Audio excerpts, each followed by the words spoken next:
13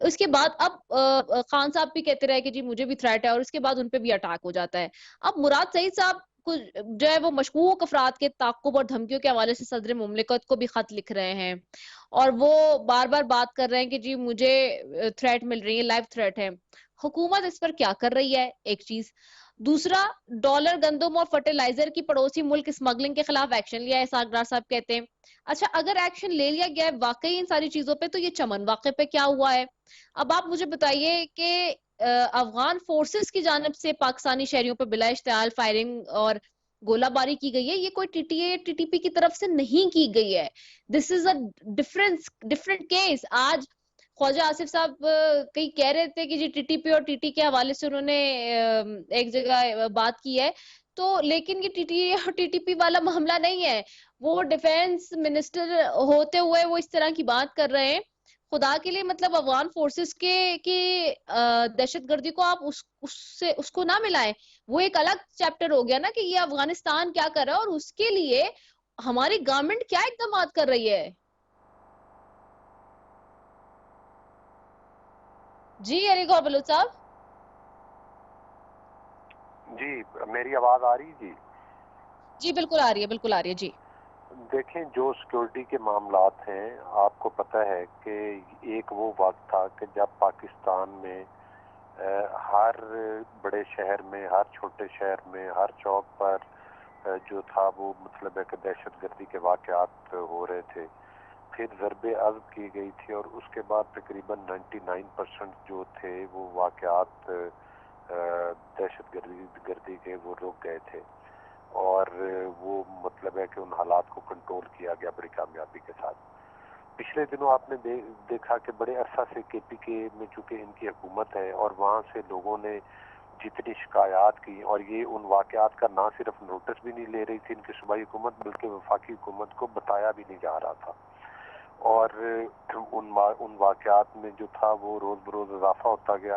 اس کے بعد جب پتہ چلا اور قطع ان کلامی واقعات کا نوٹس قطع کلامی معافی علی گوہر صاحب، with ڈیو رسپیکٹ میں پھر کہہ رہی ہوں، یہ کوئی T T P A T T A کا معاملہ نہیں ہے. یہ افغان فورسز کی طرف سے فائرنگ ہوئی ہے، دہشت گردی کا واقعہ نہیں ہے. دیکھیں میں یہ تو اسی آپ کے طرف آ اوپر رہا ہوں ڈیلیبریٹلی نا. افغان فورسز کی طرف سے ایک حملہ ہوا ہے نا. وزیر اعظم نے آج اپنے ٹویٹ میں اس بات کا انکشاف کیا ہے، اور اس پہ انہوں نے بات کی ہے پوری، شہباز شریف صاحب نے. دیکھیں میں اسی طرف آ رہا ہوں. آپ میری بات مکمل ہونے دیں گی تو آپ کو آپ کے سوال کا جی جواب جی ملے گا. جی بالکل. دیکھیں میں یہ کہہ رہا ہوں کہ جب ان دہشت گردی کے واقعات کو روکا گیا اور اس پر قابو پایا گیا، ابھی اگر افغان سیکورٹی فورسز کی طرف سے، جس کا کہ آپ نے بھی بتایا کہ پرائم منسٹر صاحب نے